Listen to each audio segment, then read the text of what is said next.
estem avui molt contents de fer aquest after work especial per moltes coses, per suposat per la convidada que tenim, que ara la presentaré, però també per fer-lo a les oficines del Parlament Europeu a Barcelona, que ens han acollit molt amablement i molt entusiàsticament.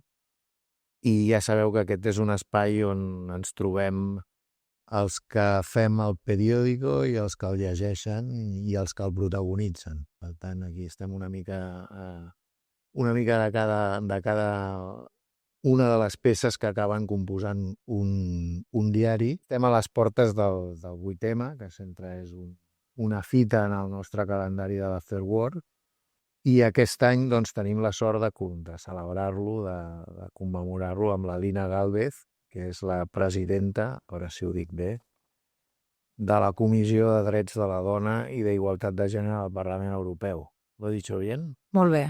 Bien. Pues muchas gracias, Lina, y bienvenida.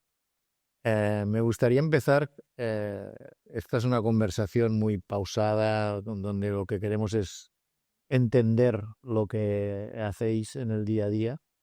Y ya sabes que el Parlamento Europeo a veces nos queda a todos muy lejos, a pesar de que Sergi y todo su equipo se esfuerzan en que captemos lo que pasa allí. Pero un poco, ¿cuál es la agenda de la comisión que presides en esta legislatura? Pues bueno, primero, ante todo, muchísimas gracias. Gracias también a todas y a todos por estar aquí en este After Work, que estoy encantada. Me han dicho que normalmente también es en la Casa SEA, que es muy bonita, pero hoy estaba ocupada. Pero aquí estamos estupendamente porque en definitiva es la sede del Parlamento Europeo y bueno, un sitio magnífico para hablar de lo que hacemos allí. Bueno, la agenda. Antes de hablar de la agenda de esta legislatura, me gustaría decir simplemente que venimos de una legislatura anterior que ha sido posiblemente la mejor legislatura que ha habido para avanzar en políticas de igualdad. Y ahora voy a decir por qué insisto en esto. Hemos aprobado, por ejemplo, la primera directiva europea de violencia contra la violencia contra las mujeres. La directiva de violencia de género. Hemos aprobado también la directiva de transparencia salarial que va orientada a reducir, a eliminar, si fuera posible, la brecha salarial y de ingresos entre hombres y mujeres. Aprobamos también la directiva de antitrata, la de mujeres en los consejos de administración. Hemos aprobado una estrategia de cuidados. Luego avanzamos también con algunas iniciativas no legislativas muy importantes, por ejemplo, vinculadas a los derechos sexuales y reproductivos de las mujeres, sobre prostitución, también sobre mujeres en las STEM. Quiero decir, fue una legislatura realmente muy intensa y bueno, la agenda y lo ideal sería seguir pues con esa fuerza legislativa que tuvimos la vez anterior. Pero si soy sincera, creo que esta legislatura va a ir más. También habrá novedades, obviamente, legislativas, pero va a ir más para garantizar la implementación de esas leyes tan novedosas en el ámbito europeo, no tanto en el ámbito español, que ahora se han cumplido. Aquí tengo algunas compañeras del gobierno catalán que, bueno, sabemos que se han cumplido 20 años de la ley de violencia en España, que España ha sido pionera y que además se ha tomado como ejemplo, pero en el nivel europeo ha sido pues una novedad absoluta. Entonces va a ser una legislatura muy centrada en la implementación y va a ser una legislatura necesariamente también muy centrada en la transversalidad. ¿Qué es la transversalidad? Bueno, pues no solamente hacer políticas o legislación específica de igualdad, sino llevar la igualdad a todas las políticas, ¿no? Porque, bueno, hemos tenido también todos los fondos Next Generation y ahora nos damos cuenta de que, bueno, gran parte de esos fondos se han ido, bueno, pues a industria digital, a industria verde, y ahí no están las mujeres, ¿no? Entonces tenemos realmente que llevar esa igualdad a todas las políticas, esa transversalidad a todas las políticas. Y, por supuesto, hay que avanzar en ámbitos, por ejemplo, en el ámbito digital, en el ámbito de la inteligencia artificial, hay que avanzar mucho en el ámbito de la salud hay que avanzar mucho, por supuesto también en los derechos sexuales y reproductivos. O sea, hay ámbitos en los que hay que seguir avanzando. En el ámbito de los cuidados, sin duda, hay que seguir avanzando, igualarlos para luego que también podamos tener igualdad en el espacio laboral, en el espacio público. Hay distintas facetas, ¿no? Si veremos una directiva tan potente como la de violencia, pues todavía estamos expectantes de que nos vaya a presentar la comisión, porque nosotros pues no tenemos iniciativa legislativa. Hemos puesto en marcha ya unos expedientes de iniciativa no legislativa, que luego si quieres los comentaré, pero tenemos que esperar la iniciativa en este sentido de la comisión. Explícanos un poco por qué estás preocupada por la implementación. Es decir, ¿por qué crees que va a haber dificultades por las mayorías políticas que se están configurando en los estados? ¿Por qué crees que las leyes que se han puesto en marcha son de difícil implementación? Primero me preocupa porque hay un retroceso en el compromiso político y social con la igualdad de género brutal. Ah, y se ve en el propio Parlamento. Este Parlamento, esta legislatura, por primera vez desde que existe el Parlamento Europeo, ha disminuido el número de mujeres que estamos en el Parlamento. En la legislatura anterior llegamos a ser un 40% y ahora somos el 38,5%. Podemos pensar que 1,5 puntos no es mucho, pero 1,5 puntos es bastante y además es un cambio de tendencia, por tanto, bastante importante. ¿Y esto por qué es así? Bueno, pues porque los partidos de extrema derecha, que ahora hay 3 familias políticas, 3 grupos de extrema derecha que son negacionistas de la violencia de género, que sea una violencia específica, estructural contra las mujeres, son contrarios a cualquier política de igualdad, son contrarios a cualquier política específica que intente precisamente reducir esas desigualdades, pues tienen una mayor presencia en el Parlamento y, por tanto, el porcentaje de mujeres ha disminuido conforme ellos han avanzado. Eso no solamente existe en el Parlamento, esta aritmética no solamente existe en el Parlamento, también en el Consejo, que lo forman los Estados miembros, ¿no? También hay Estados miembros, bueno, pues que son también negacionistas y ponen en marcha incluso políticas que podemos considerar antifeministas. O sea, tenemos estados dentro de la Unión Europea donde solamente hay una mujer en el gobierno de esos estados. Si luego quiere, yo digo qué países. Luego tenemos países que no proporcionan ninguna No es muy eurodiputada y que no es muy feminista. a ese país en cuestión. La mujer, no creo. Por eso. No creo. No tengo el gusto de conocerla, a pesar de que hace poco tuvieron la presidencia. Pero a pesar de que hace muy poco tuvieron la presidencia, no tuve el gusto de conocerla por la sencilla razón de que no se dignaron a venir a la Comisión de Igualdad. O sea, cuando cada vez que empieza una presidencia, ahora ha empezado la presidencia polaca, pues los ministros del ramo que están relacionados con las distintas comisiones, pues vienen a presentarnos cuáles son las prioridades de la presidencia. Lo hizo España en su momento, ahora mismo lo acaba de hacer Polonia.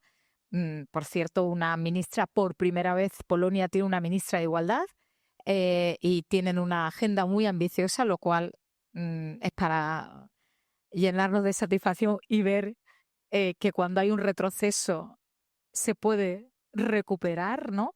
Un país que hasta hace nada había mujeres que morían simplemente porque no podían acceder al aborto, e incluso algunos médicos que eran encarcelados por hacerlo posible de manera legal y segura.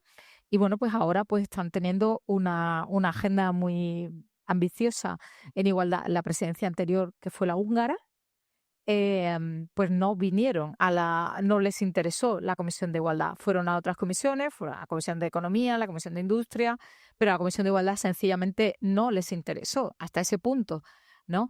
No solamente, obviamente, no tienen ningún ministro o ministra de Igualdad, sino que ni siquiera era una prioridad para ellos, ¿no? Por tanto, ese retroceso se ve en el Parlamento, ese retroceso se ve en el Consejo y también internacionalmente, ¿no?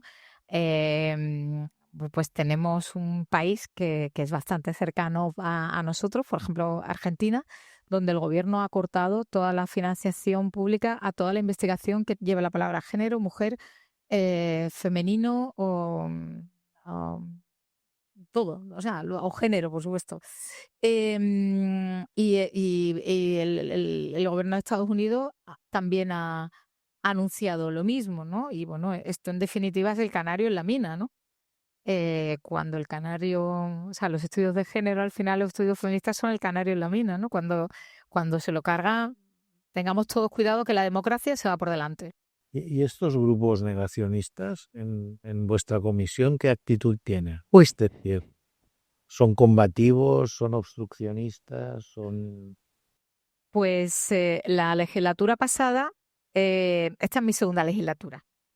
Y la legislatura pasada yo formaba parte también de la Comisión de Igualdad, no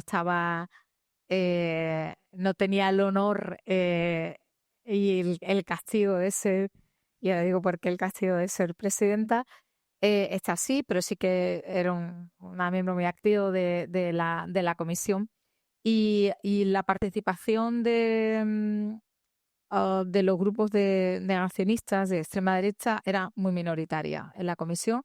Personas sueltas, cosas muy concretas, pero no era central en su agenda. Esta legislatura ha cambiado completamente porque ya tienen un número que saben que pueden, tienen más fuerza y por tanto están muy activos. Los tres grupos están muy activos y simplemente pues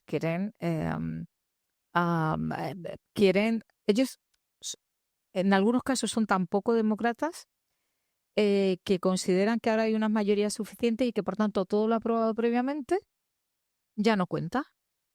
Y te lo dicen así, dice, perdona, o sea, tú me estás diciendo que todas las leyes que tenemos ya porque se hayan hecho en otras legislaturas ya no cuentan, ¿no? Hasta ese nivel llega. Quieren revertir Sí. lo que sé.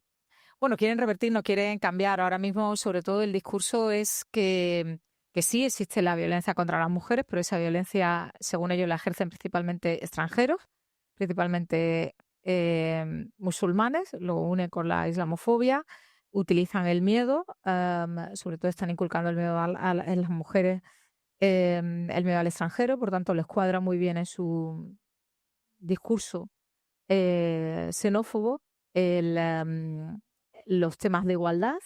Les cuadra también porque quieren, sobre todo, fomentar la natalidad, quieren fomentar la natalidad, especialmente de las europeas, para evitar el gran reemplazo. O sea, nos quieren, por tanto, de vuelta a casa, como también además tienen una agenda económica muy determinada, que es una agenda económica austeritaria, ¿no? De recortes del gasto público social, pues obviamente también alguien va a tener que cuidar, ¿no? Entonces, en su imaginario les cuadra perfectamente una cierta vuelta de las mujeres a la casa, aunque sea de manera parcial, de manera temporal, y hablan del derecho a quedarse en casa.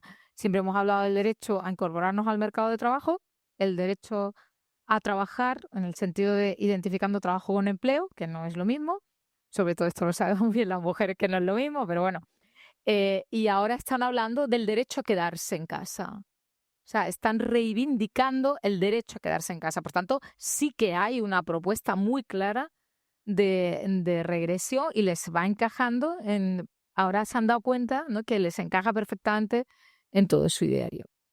¿Por qué crees que este discurso está encontrando apoyo en la sociedad? Quizás el movimiento a favor de la igualdad ha confiado mucho en las leyes y ha abandonado un poco la batalla cultural y nos han atacado por la retaguardia. Pues yo creo que hay muchas explicaciones. La primera que sí que me gustaría decir es que esto no es nuevo. O sea, ahora hace 30 años de la Conferencia Internacional de Beijing, donde de alguna manera se institucionalizan las políticas de igualdad, se institucionaliza el feminismo y a partir de ahí también la transversalidad, empezamos a montar todo el aparato, ¿no?, institucional de igualdad. Bueno, ya se había empezado previamente, obviamente, con el principio de igualdad en las constituciones democráticas, pero se empieza realmente a montar más ese aparato legal y ese aparato institucional.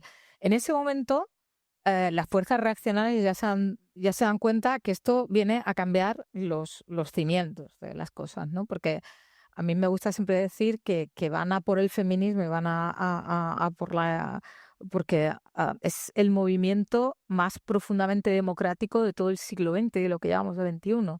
Y por tanto, si tú quieres tambalear, vaciar la democracia, es normal que vayas a por el feminismo, porque ellos están cuestionando la propia idea de igualdad, la propia idea de que somos iguales ante la ley, que las personas somos iguales. Esto es lo que están en gran medida cuestionando.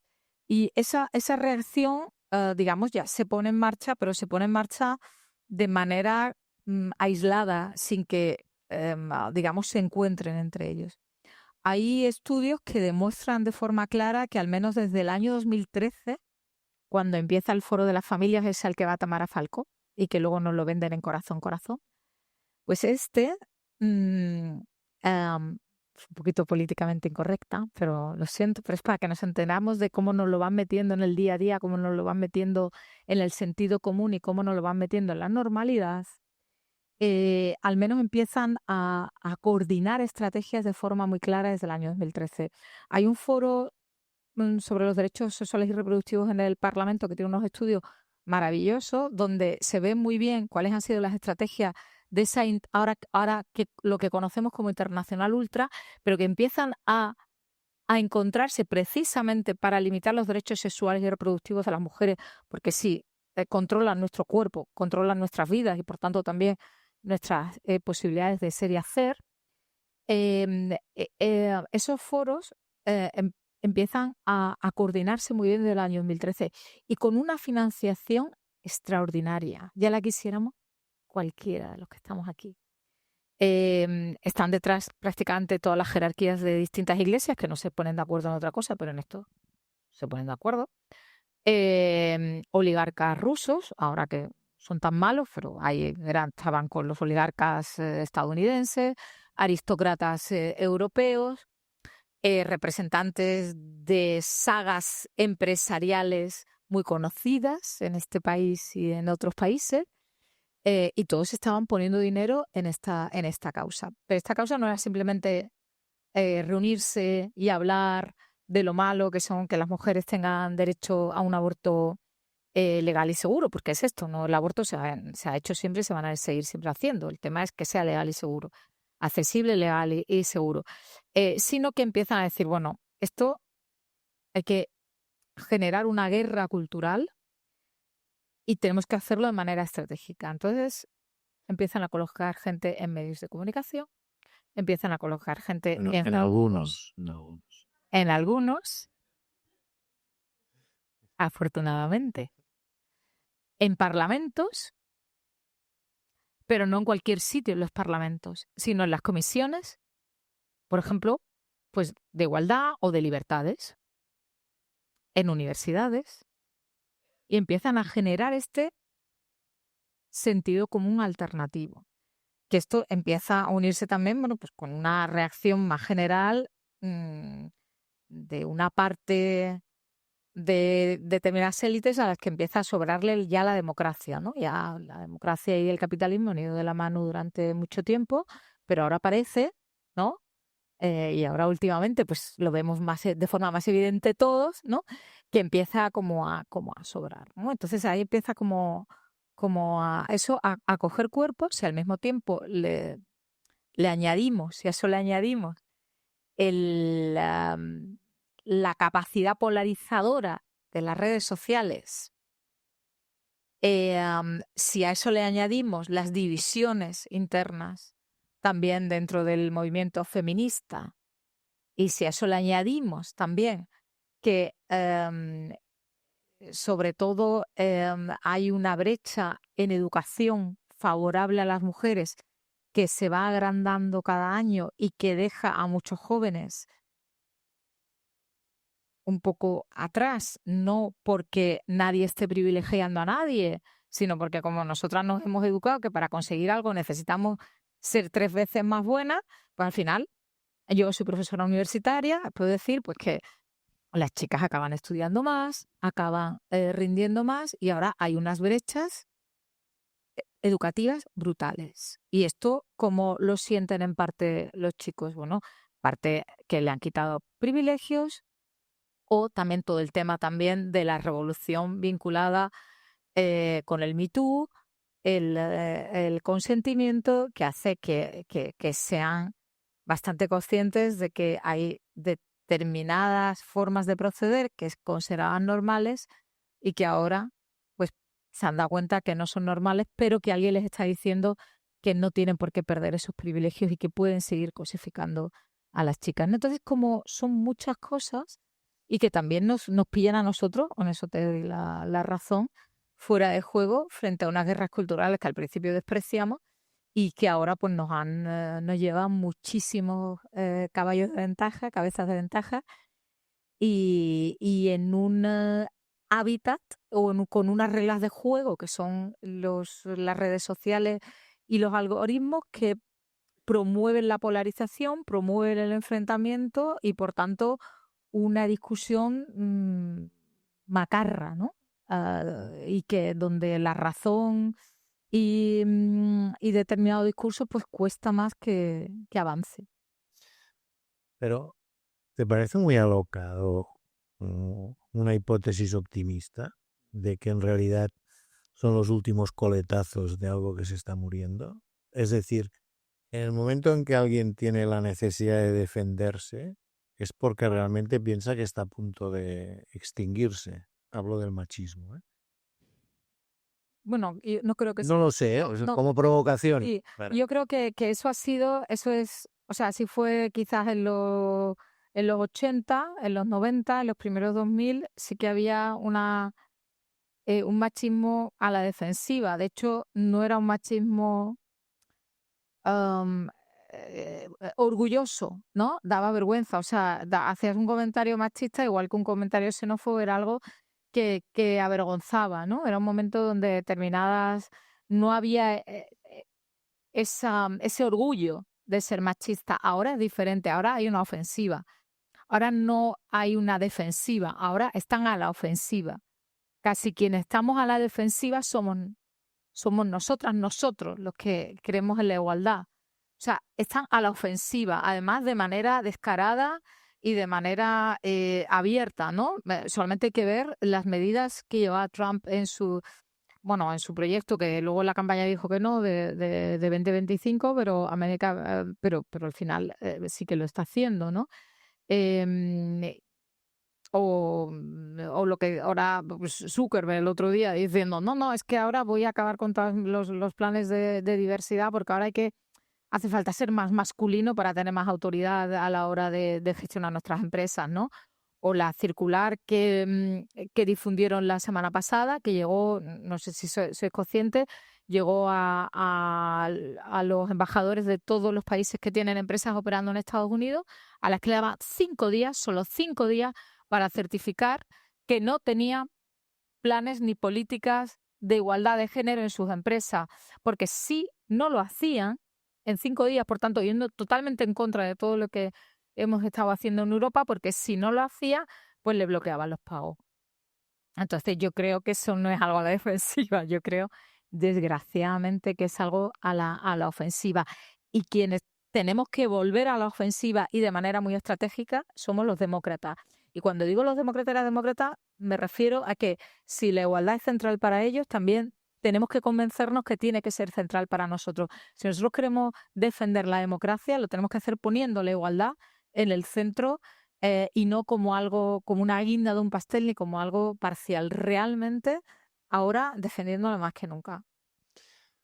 hay gente, hombres, incluso progresistas, ¿no? Que se atreven a decir que parte de lo que está pasando es porque se ha ido demasiado lejos o se ha ido demasiado deprisa o se ha ido demasiado a fondo.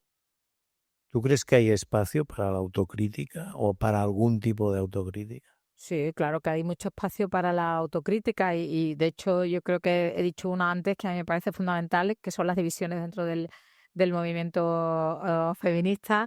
Me parece que esas divisiones que pueden ser, bueno, pues se pueden ser divisiones teóricas de inicio y que son normales y que pueden pasar en cualquier movimiento, sobre todo cuando los movimientos se hacen más grandes, se popularizan, ¿no? Pues pasa eso, ¿no? La gente lo vive de distintas maneras, tiene distintas ideas. Pero esa división, esa brecha o esas brechas que son normales, se han convertido en un auténtico campo de batalla agresivo, y creo que eso nos ha perjudicado enormemente, enormemente, porque le ha dado em, argumentos a mucha gente de decir, bueno, pero feminismo, ¿qué feminismo? ¿No? Este, el otro, el de la igualdad, el del tal, el de no sé qué. O sea, ha dado paso a todo esto.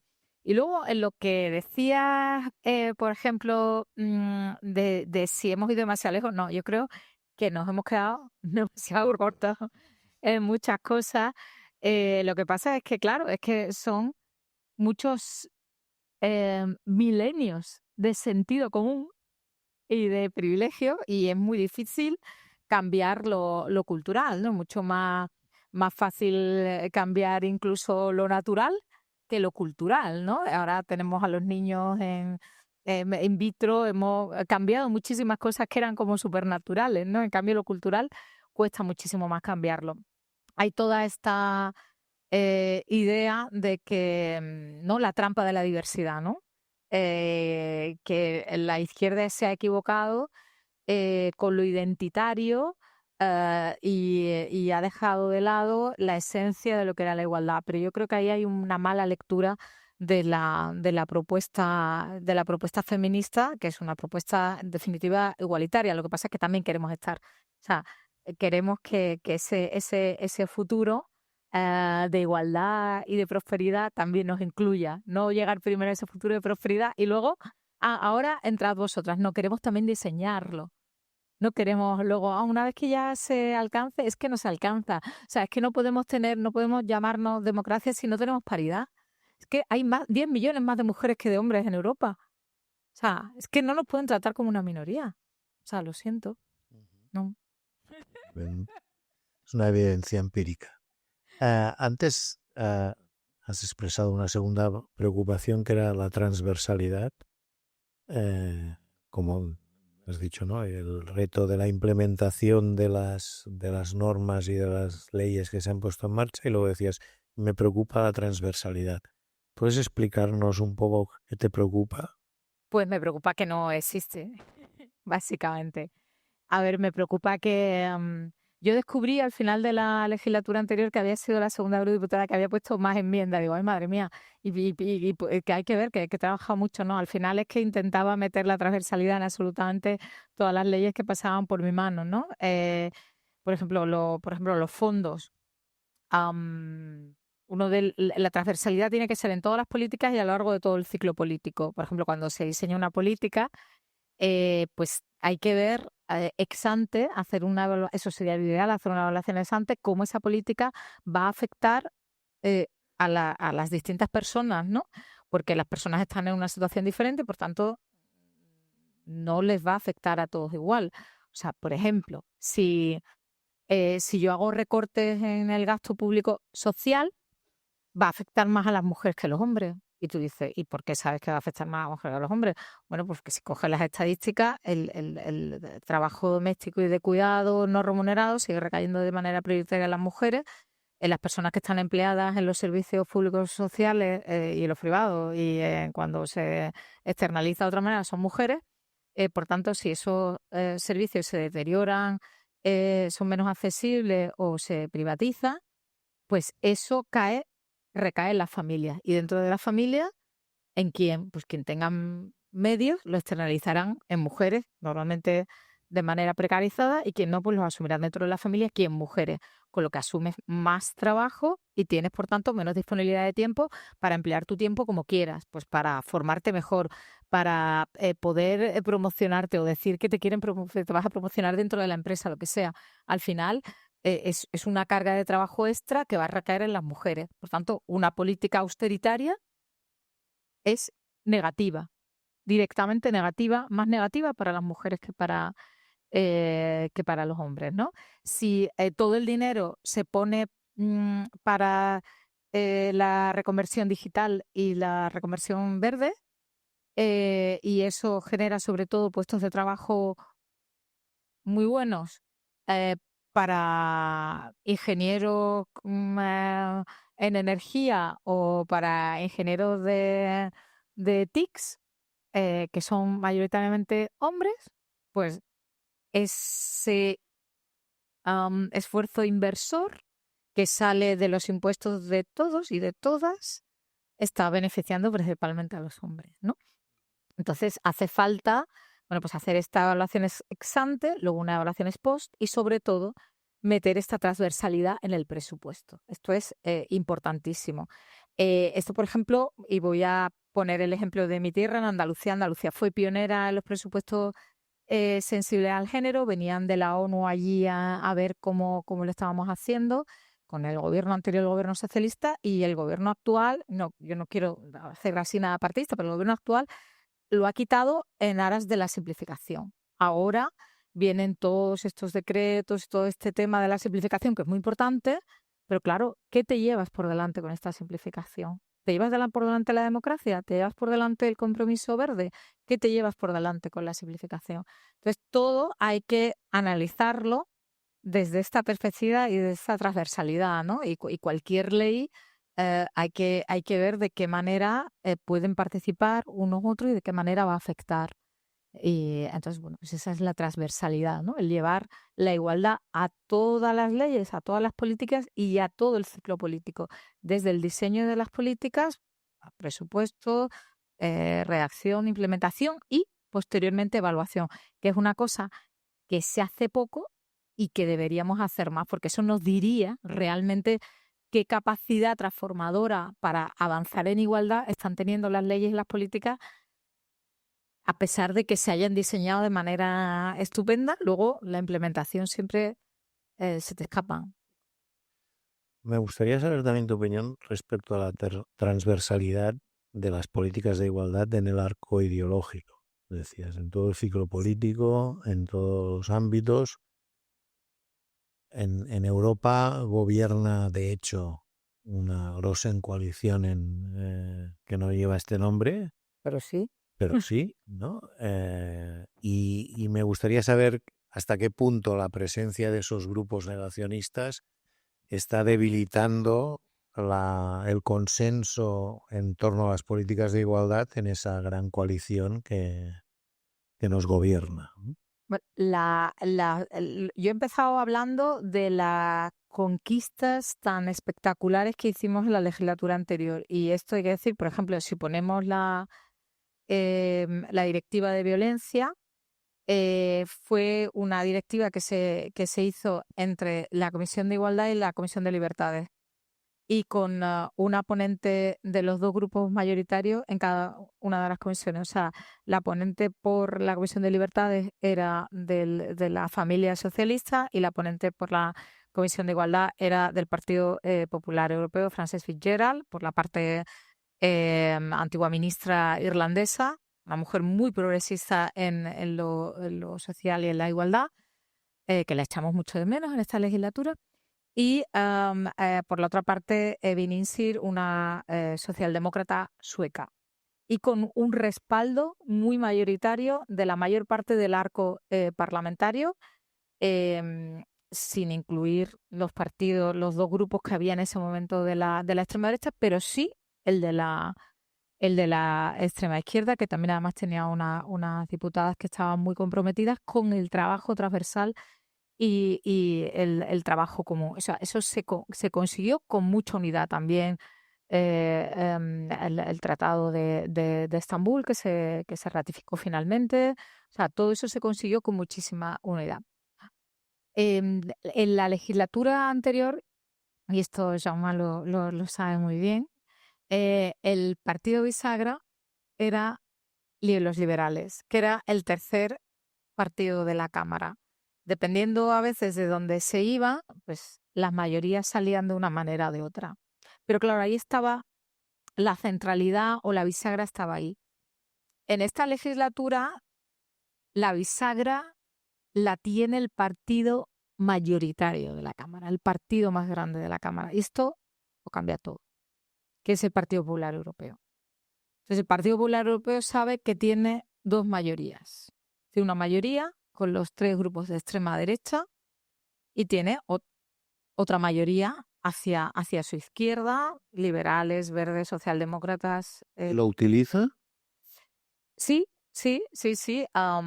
pero al principio de la legislatura han estado coqueteando con las dos, lo cual también era bastante sorprendente teniendo en cuenta que, por ejemplo, cuando Orbán vino a presentar la presidencia, hubo un encontronazo muy, muy duro entre la presidenta de la Comisión, Ursula von der Leyen, y Víctor Orbán, ¿no? Entonces era como el europeísmo, ahí se veía muy claro quiénes eran los grupos europeístas y quiénes no eran esos grupos europeístas. Es verdad que hay un grupo ECR que en algunos ámbitos sí que puede entrar más en el juego proeuropeo, pero por ejemplo la Comisión de Igualdad no. O sea, se alinea bastante con los demás. Entonces, ahora en Igualdad, bueno, pues Para los profanos, esto es el grupo de Meloni. el grupo de Meloni. Para los profanos, ¿no? El grupo de Meloni. El grupo de Meloni que en algunos ámbitos, no sé, yo estoy también en la Comisión de Industria, Investigación y Energía, era la anterior legislatura de vicepresidenta de esa comisión, sigo muy activa en esa comisión, sobre todo los temas de innovación, los temas de ciencia y, bueno, industria también y de espacio. Y ahí, pues, es más fácil llegar a, o sea, el arco parlamentario ahí se puede quizás ampliar un poquito más, incluso el proeuropeísmo, aunque ahora están con lo de los satélites, que es muy europeo, no están, porque si se van con Starlink Meloni, pues nos fastidian el Iris 2, pero, y por tanto, un proyecto europeo muy potente, pero en igualdad es imposible. En igualdad es imposible, pero sí que es verdad que el Partido Popular Europeo al principio ha estado jugando con esas mayorías alternativas, pero yo creo que poco a poco sí que va, al menos en igualdad, y yo creo que sí que va a ir volviendo a lo que eran los consensos de la legislatura anterior. Pero, por ejemplo, cuando tuvimos las audiencias de los comisarios, no pudimos preguntarle, yo como presidenta de la Comisión de Igualdad, no pude preguntarle al comisario de Justicia por los derechos sexuales y reproductivos, o no pude preguntarle a la alta representante Kaia Kallas sobre política exterior feminista, ni siquiera sobre política transformadora de género, porque eran, bueno, temas que el Partido Popular Europeo votó con la extrema derecha. O sea, la portavoz. Luego te das cuenta que, claro, cada grupo es mucho más desigual de lo que pueda ser su representante. Entonces, yo creo que por eso creo que poco a poco al menos las representantes del Partido Popular Europeo en la Comisión de Igualdad están demostrando que están más en el ámbito pro-igualdad, pro-europeo, de lo que podía parecer al principio. Entonces yo estoy muy esperanzada de que si eso se reconstruye, pues podremos sacar más cosas, porque desde la Comisión también entenderán que si presentan alguna iniciativa no va a ser tumbada en el Parlamento, sino que va a ser respaldada por el Parlamento.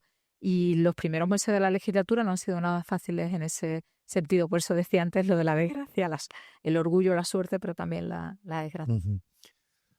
El periódico pertenece a un grupo de comunicación que es Prensa Ibérica, que somos 27 diarios en toda España, y cada año hacemos un estudio de tendencias informativas a partir del consumo de los 22 millones de usuarios que tenemos. Y este año nos ha salido una conclusión que me gustaría compartir contigo por tu doble condición de has sido consejera en una comunidad autónoma y ahora estás, entre comillas, en una institución global como el Parlamento Europeo, ¿no? En el estudio de este año nos salía que la polarización es mucho más intensa en los asuntos globales, cuando elevas un asunto al marco global, y mucho menos intensa cuando lo bajas a lo local. Es decir, que la gente se organiza más ideológicamente cuando discutes sobre políticas europeas de igualdad, y busca mucho más el consenso cuando discute sobre qué tiene que hacer el ayuntamiento para garantizar los derechos de las mujeres. ¿Esta doble perspectiva que has tenido confirma esta hipótesis? Ya ves que yo busco elementos para decir que no estamos tan mal, pero Estoy pensando ya no sé por dónde ir. dice, no, pero hay que, o sea, no estamos tan mal porque de hecho, o sea, si no esta sala no estaría así llena, ¿no? No, me parece muy interesante porque lo que, por ejemplo, se ha estudiado, ahora no en el ámbito de la igualdad, sino por ejemplo en el ámbito de las políticas medioambientales, es que hay Eso nos salía mucho. sí, es que hay una utilización de, o sea, se utilizan conflictos locales o problemas locales para negar políticas globales o cuestiones globales. Por ejemplo, el tema de Doñana, ¿no? Por poner un ejemplo claro que pasó, ¿no? Que bueno, desde la Junta de Andalucía intentaron, bueno, pues hacer una política bastante contraria a la regeneración del acuífero de Doñana y se instrumentalizó como un rechazo a las políticas del Pacto Verde, cuando lo que necesita un acuífero precisamente para poder regenerarse es políticas en esa línea. Entonces, había como una instrumentalización de los problemas locales, ¿no? Ahí había un conflicto local entre agricultores que estaban sobreexplotando el acuífero de Doñana, pero que al mismo tiempo pues reivindicaba pues su medio de vida y el medio de vida de las comarcas y de sus familias, ¿no? Y cómo precisamente su medio de vida se podía hacer sostenible gracias a esas políticas verdes que eran las mismas que estaban combatiendo o estaban intentando. Entonces, ese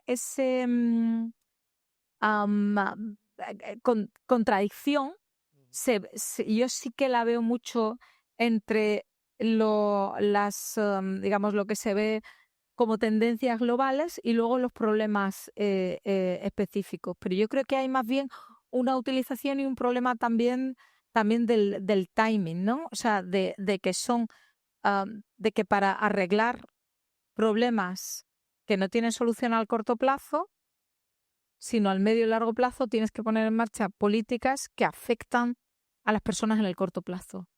Es eso que se ve muy bien sobre todo con las políticas medioambientales y con las políticas verdes, creo que genera un, un, un conflicto entre estas tendencias más globales y luego cómo eso se aterriza en cada sitio y cómo se utiliza y cómo se tergiversa. No sé si he contestado tu pregunta. Sí. No, muy bien, no, otra perspectiva. No, antes hacías alusión a tu vida universitaria, eres catedrática de Historia Económica, Sí. en Sevilla, y si no lo tengo mal documentado, diriges o has participado en un grupo de investigación sobre economía de género. Sí. ¿Cómo ha sido el tránsito de la universidad a la política y cómo ves la política con la perspectiva de una científica y la ciencia desde la perspectiva de una política? Bueno, afortunadamente yo entré en política como consejera de conocimiento, ciencia y universidades, o sea que entré en política. Por la puerta grande.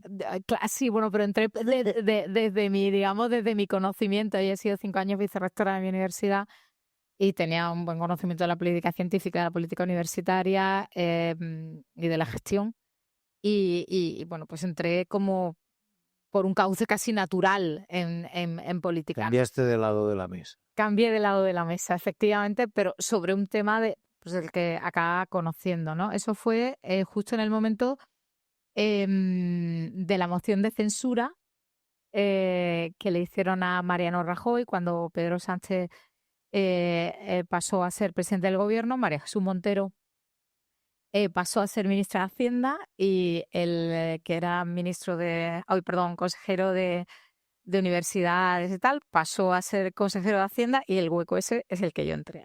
Lo hice durante unos meses solo, porque eso fue a finales de mayo o junio, ese mes de diciembre hubo elecciones en Andalucía, ganó el Partido Socialista, pero fue por la primera vez que sumaron las derechas, PP, Ciudadanos y Vox, y por un escaño más, bueno, pues fue el primer gobierno de Manuel Bonilla. Y en enero del 19 fue la primera vez que yo vi en- entrar en un parlamento español a la ultraderecha y escuchar un discurso que fue completamente demoledor desde el punto de vista de la que yo era una activista feminista también, desde el punto de vista de la igualdad, desde el punto de vista de todo aquello que yo creía y defendía, y a mí aquello me impactó muchísimo. Yo decidí que me volvía a mi universidad, pero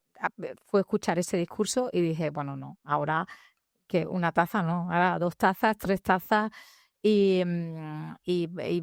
entonces lo que era un compromiso ideológico pasó también a ser, ya, digamos, un compromiso más real con una opción política, con un partido político, en este caso con el Partido Socialista, y a decir, bueno, ya he hecho mucho desde el conocimiento, ahora voy a hacerlo desde el otro lado, ¿no? Desde cambiar, ¿no? Al principio no es fácil porque los académicos somos almas libres, muy, muy poco políticamente correcto y muy es una tendencia también muy individual, ¿no? En muchos ámbitos, y cuando estás en un grupo político, pues eres parte pues, de un conjunto. Y bueno, la cultura es muy distinta. Igual que digo que eso, bueno, pues fue una cosa buena, ¿no? Ese trabajo más en común, por unas ideas comunes, por un compromiso común, es una cosa que he aprendido en positivo. Decir que yo también creía, sobre todo el Parlamento Europeo, que iba a ser un ámbito más meritocrático, y pues no lo es tanto, ¿no? Entonces esto a mí pues me chocó mucho y me resultó muy complicado. Al principio luego aprendes también pues, el lenguaje, aprendes cuáles son las reglas de juego, y pues ya digamos, vas haciéndote, ¿no? Vas haciendo, como se dice aquí. Pero bueno, no, es un tránsito que no es fácil. Y quizás uno de los tránsitos más complicados para mí ha sido el desprestigio que, siendo la misma persona, viene asociado con estar en política. Eso ha sido muy duro porque pues en cualquier red pues me han a lo mejor decir, mira, esta que es una ignorante. Y yo decía, yo ignorante con lo que yo he estudiado, ¿no? Con la, con la de con la de oposiciones que yo he hecho, con lo que yo he estudiado, será otra cosa, ¿no? Pero ignorante, ¿no? No, total, como eres política, eres ignorante, ¿no? Entonces, o eres choriza, o estás para. Entonces, eso es algo que no sé, todavía quizás pues no tengo la piel suficientemente gorda o gruesa para eso, pero realmente a mí me sigue impactando mucho ese desprestigio que hay de la política, que además no es casual, es intencionado, se busca, porque si todos somos iguales, si todos somos igual de chorizos, si todos somos igual de ignorantes, si todos somos igual de incompetentes, no hacemos falta. Entonces aquí estamos nosotros, los fascistas de toda la vida, para hacernos cargo del cotarro, ¿no? Entonces a mí me preocupa mucho. Me gustaría que hablaras un poco de tu especialidad académica, ya aprovechando, aunque te hayas Sí. invitado como diputada. Pero antes, quiero, que no lo he dicho antes, que vamos a tener un espacio para preguntas, o sea que, por favor, preparar al menos una o dos para que no pase aquello de que... Pero esto de la economía de género, ¿cómo lo abordabais desde el punto de vista A ver, académico? pues de muchas maneras. Yo soy catedrática de Historia e Instituciones Económicas, entonces yo lo que me cae sobre todo es saber cómo se habían construido históricamente las desigualdades, cómo se había construido el propio concepto de trabajo, que se había construido similar al empleo como algo masculino, cuando surge la economía como ciencia. Hay un libro magnífico que os recomiendo, que es Quien le hacía la cena a Adam Smith, que ahí se ve muy bien cómo la economía surge como ciencia anulando el trabajo que hacía más de la mitad de la población y el que ocupaba además más horas, ¿no? Entonces, por la famosa esta frase de quien te da de comer no es el carnicero con su interés personal que abre la carnicería, no, quien te da de comer a tu madre, que tú nunca te casaste y siempre fue la que te permitió que tú llevaras la vida que querías llevar, ¿no? Entonces, bueno, desde la economía feminista hay todo un replanteamiento de qué es lo económico, de qué es el trabajo, del propio valor, de cómo hay que medir las cosas y de que, bueno, pues de cómo hay que repensar también la economía para que sea una economía más pensada en el bienestar, no sea esta economía de la pensada en la avaricia y en la que, bueno, pues haya muchas menos desigualdades, ¿no? Yo específicamente me centré, bueno, pues en la medida de las desigualdades, bueno, pues, cómo también la mano de obra, hombres o mujeres entraban en función del cambio tecnológico, también hice muchas cosas vinculadas con el cambio tecnológico y luego estuve muchísimos años analizando los usos del tiempo, que es donde las desigualdades son más patentes entre hombres y mujeres. Las mujeres, bueno, pues disponemos de más de una hora menos al día que los hombres para hacer lo que queramos, ¿no? Está el famoso libro de Virginia Woolf sobre un cuarto propio, pero también podemos decir que no tenemos un tiempo propio. Sin un tiempo propio tú no puedes crear, ni mandar, ni Ni disfrutar, ¿no? formarte. Entonces ahí, bueno, pues hay unas desigualdades muy grandes y quizás en torno a los tiempos y las políticas de tiempo es una de las grandes avenidas que todavía tenemos que transitar desde el punto de vista de la política si queremos avanzar en igualdad. Siempre nos gusta acabar esta primera parte con algo un poco más personal. A pesar de estos sinsabores, de que te hayan dicho que eras una ignorante, una choriza, ¿ha valido la pena hacer el salto a la política? ¿Lo recomendarías? Yo creo que yo se lo recomendaría a todo el mundo, igual que antes decía que todo el mundo tenía que ser por lo menos administrador presidente de su comunidad, ¿no? O sea, yo creo que es muy importante que todo el mundo sepa que hay que poner, digamos, de manera conjunta intereses diferentes, hay que encontrar un punto común y hay que saber gestionar un presupuesto que es también común.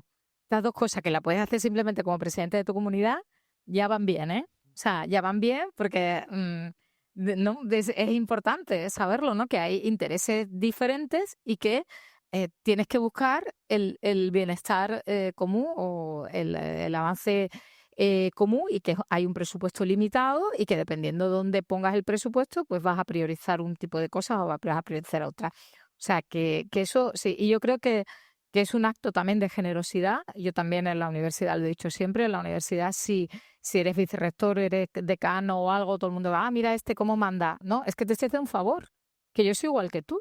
Es que te estoy haciendo realmente un favor, porque alguien tendrá que gestionar esto para que tú puedas ser ese científico tan maravilloso que eres, para que tú puedas dedicar tiempo a ser científico. Hay otros que durante un tiempo tenemos que no dedicarlo, ¿no?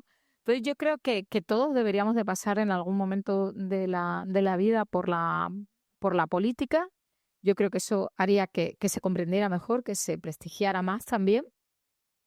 Y yo creo que es un orgullo, ¿eh? O sea, y sobre todo cuando eres el representante en un parlamento, ¿no? Mira, Sonia, que también es un auténtico orgullo, porque estás realmente pues representando gente que ha puesto la confianza en ti, que ha depositado la confianza en ti, que estás luchando por sus ideales y cualquier cosilla que vayas consiguiendo es que es una satisfacción enorme, pero enorme, enorme, enorme, porque dices, ostras, por esto que peleé, por esto que trabajé, pues le ha mejorado la vida a tanta gente, ¿no? O le ha mejorado la vida a aquellos que estaban en situación más vulnerable, ¿no? O a aquellos que lo han tenido más difícil. La verdad es que es una satisfacción que, que bueno, pues todos deberíamos de tenerla, todos deberíamos de, ¿no? Esto de que se dice, si no te ocupas de la política será la que se ocupe de ti, ¿no? Entonces yo creo que todos deberíamos de ocuparnos. Y luego, a mí la política europea, pues me gusta mucho, ¿no? y también pues hay una parte que esto no lo debería decir, pero un poquito de voyeur en la política europea, porque claro, yo, o sea, soy profesora de historia económica e instituciones, o sea, yo he explicado años lo que significa la Unión Europea, lo que es Europa, ¿no? O sea, entonces, claro, verlo también ahí en primera fila, a veces me veo a mí misma analizando también todo, ¿no? Como de manera, pues es un poquito voyeur, ¿no? Que a lo mismo, pero bueno, también me da otra perspectiva, ¿no? Cada uno llegamos a la política con nuestra mochila, con nuestra profesión, con lo que hemos hecho en nuestra vida, con la edad que tenemos, de dónde venimos, ¿no? Yo creo que es muy importante. Yo soy andaluza, que uno de los territorios más alejados, es la segunda región más poblada de toda la Unión Europea después de la Île-de-France. En cambio, pues no tiene suficiente voz allí, ¿no? Entonces, pues también lo reivindico mucho. Entonces, todos llegamos ahí de donde venimos, como somos y con lo que podemos aportar lo mejor de nosotros, ¿no? Es una pena que Trump no viniera a las clases tuyas sobre qué es la Unión Europea porque no diría ciertas cosas. Vamos a dar un poco de tiempo a las preguntas del público. Con que se estudiara lo que ha hecho el propio Estados Unidos durante años y la CIA, también ya me También iría bien, sí. Aquí. Espera que te traen un micrófono. Sí, buenas tardes. Agradecidísima de todo lo que has presentado y cómo lo has presentado. Es claro y verdaderamente entiendes mucho de lo que está pasando hoy en día, ¿no?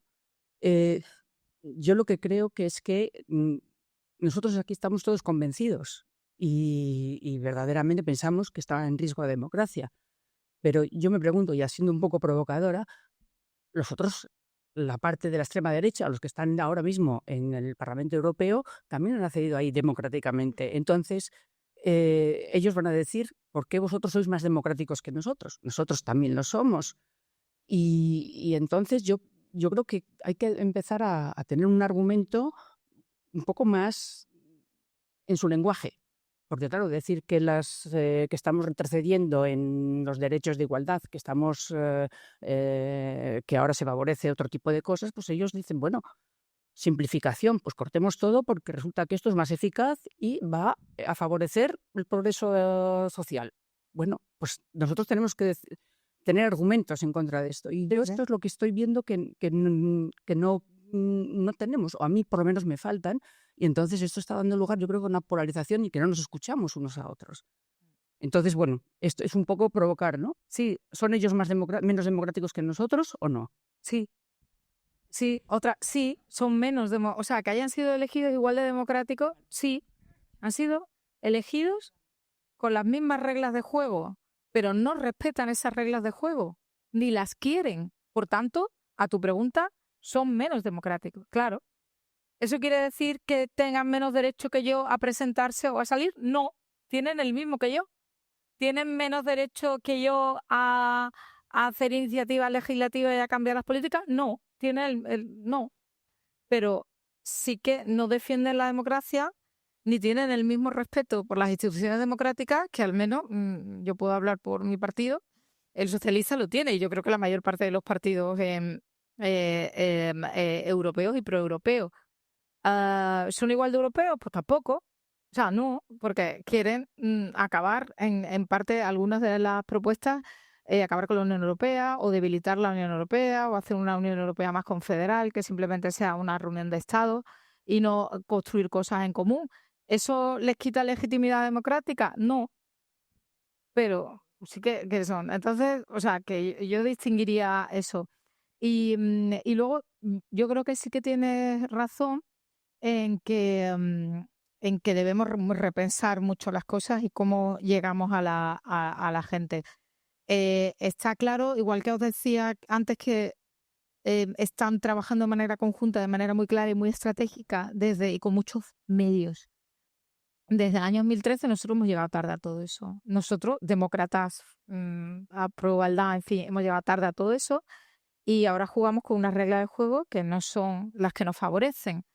Los propios algoritmos, si yo ahora mismo me levanto y les meto un puñetazo, pues vamos a ser trending topic. Si en cambio nos damos la mano normal y corriente, no vamos a ser trending topic.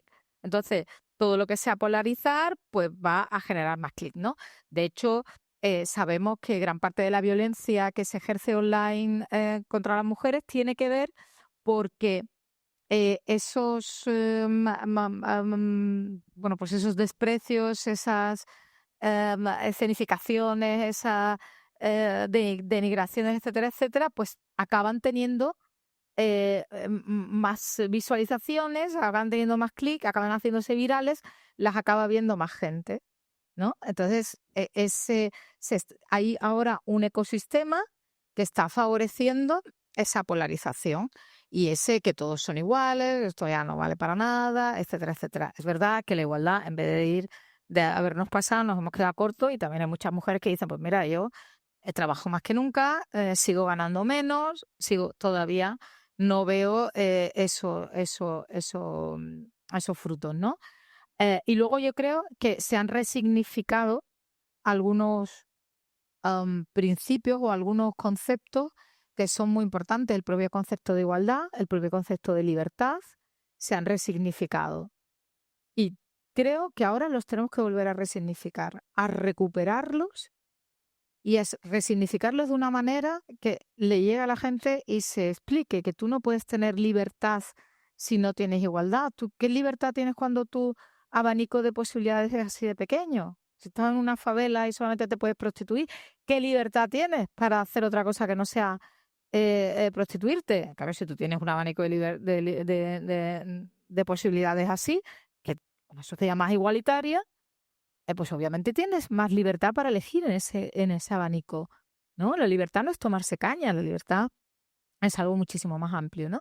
Entonces, ha habido una resignificación muy profunda y que tenemos que resignificar también nosotros y hacerlo de manera estratégica. Eso es muy importante, lo estratégico. Dolors Camats. Hola, soy Dolors Camats. Y primero quería darte las gracias por la intervención y especialmente la última parte cuando dignificabas la política, porque creo que es muy importante decir que todos deberíamos participar en ella, entrar y salir, que a veces no es tan fácil, ¿no? Y por tanto creo que eso también es dignificar la democracia. Y quería hablar o preguntar precisamente de estrategia, ¿no? Y si podemos ser optimistas en la línea de Albert de pensar que va a haber una estrategia y una iniciativa del proyecto europeo, tanto de las instituciones como de la propia ciudadanía o de la sociedad civil o de la ciudadanía capaz, ¿no?, de llenar esta sala, pero también de tomar otras iniciativas.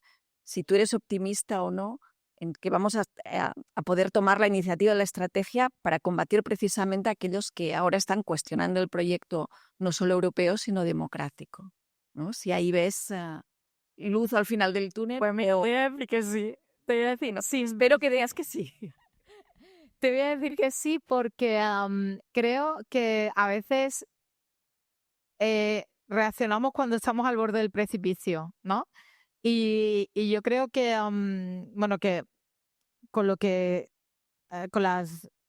con lo que pasó el otro día en la ONU, que Estados Unidos votó con Rusia, bueno, diciendo que prácticamente el culpable de la guerra pues era Ucrania, y sobre todo el discurso del otro día del vicepresidente Vance en Múnich, ¿no? Diciéndonos, cuestionando nuestro modelo y diciendo que el problema interno nuestro era que teníamos democracia y que, o sea, el mismo que no había aceptado el resultado de las elecciones de 2020 que habían llevado a la gente a tomar el Capitolio, estaba diciendo que se habían anulado las elecciones en Rumanía y que por tanto no había democracia, ¿no? Yo creo que fue un discurso que traspasó límites que yo personalmente no creía que iban a traspasar, a pesar de que, bueno, que siempre lo habían hecho de otra manera o de manera más disimulada algunas cosas. Y yo creo que esto ha hecho reaccionar a al liderazgo, a los líderes europeos, y yo creo que también ha hecho reaccionar de alguna manera a la ciudadanía. Yo creo que se está esperando también a las elecciones alemanas. Las elecciones alemanas ya han sido, y afortunadamente el Partido Popular Alemán ha dicho no voy a pactar con la extrema derecha. Yo creo que esto es muy buena noticia. De rebote Austria, Claro, otra buena noticia. claro, Día. claro, es muy bueno. Y de alguna manera también está diciendo, bueno, y esto hay que reflotar de alguna manera Europa, ¿no? Yo creo que ha tocado también hoy una fibra de orgullo, una ciudadanía europea, que es una ciudadanía que todavía está en construcción. Esto Jaume ha hecho tanto para construirla, ¿no? Desde el Parlamento Europeo, pues de alguna manera una cierta fibra nos ha tocado a muchos. A mí por lo menos, ¿eh? A mí me tocó mi fibra de orgullo europeo. Y yo creo que puede haber ahora una reacción. Lo que pasa es que esa reacción tiene que pasar necesariamente por la unidad y por unas políticas muy claras de reindustrialización, de apuesta por la inteligencia artificial, por supuesto, de defensa, y por un presupuesto común más amplio que el que tenemos, ¿no? En línea de lo que ha propuesto el presidente Sánchez.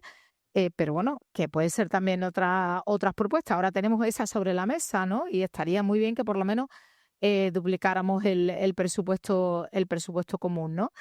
Pero yo quiero ser optimista frente, quizás es bueno que se hayan quitado una cierta careta, ¿no? Pero yo quiero ser optimista y creo que ahora puede venir una reacción importante, ¿no? Y europeísta, porque además es que si no vamos, nos van a hacer un sándwich.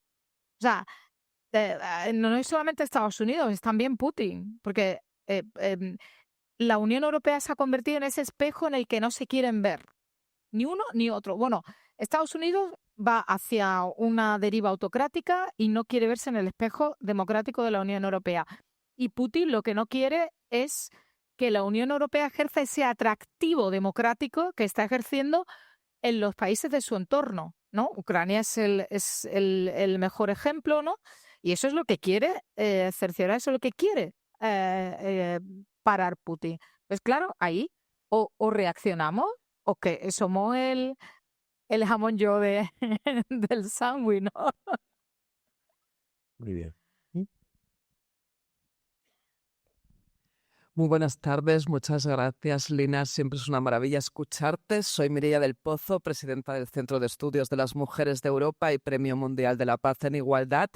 Mi pregunta es sobre lo que ha dicho Suecia, el gobierno sueco, en el tema de que están ampliando su ley de compra de sexo en su modelo de igualdad nórdico a nivel de lo que es la digitalización, que este junio de 2025 ellos ya quieren implantar la digitalización en la compra de sexo.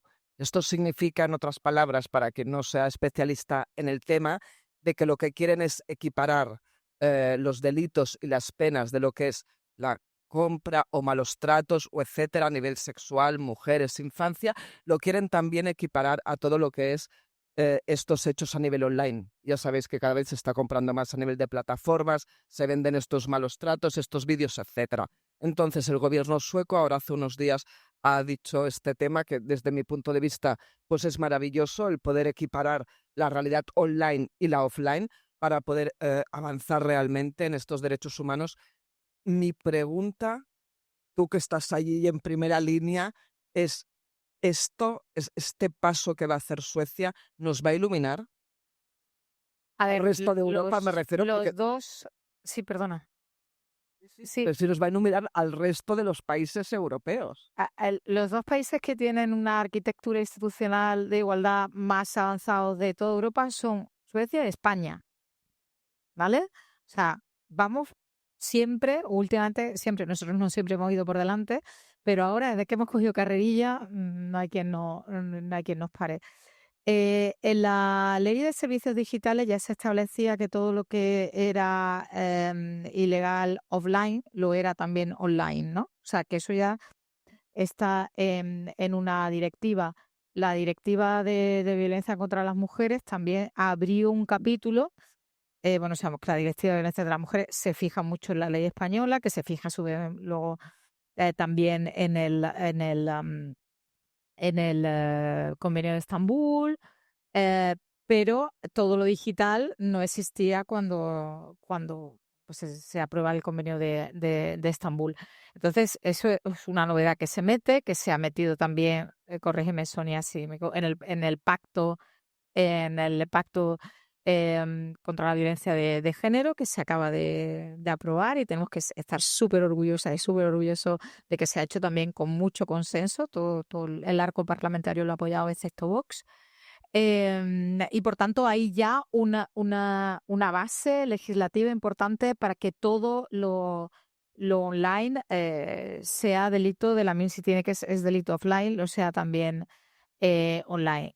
Suecia tiene una legislación en prostitución, que va en la línea de la propuesta que hizo el PSOE, pero que finalmente con el cambio de legislatura, pues no ha prosperado, y esperemos que sí que pueda ir adelante, y en línea también con la iniciativa no legislativa que mi compañera, la socialdemócrata María Noisy, fue la ponente también en la anterior legislatura en el Parlamento Europeo, y que ganó una línea, no con una mayoría aplastante, todo hay que decirlo, pero sí ganó una línea pues más abolicionista. Yo no me he visto lo que propone Suecia, me lo tendría que ver, pero bueno, más en línea de esa legislatura, de esta legislación.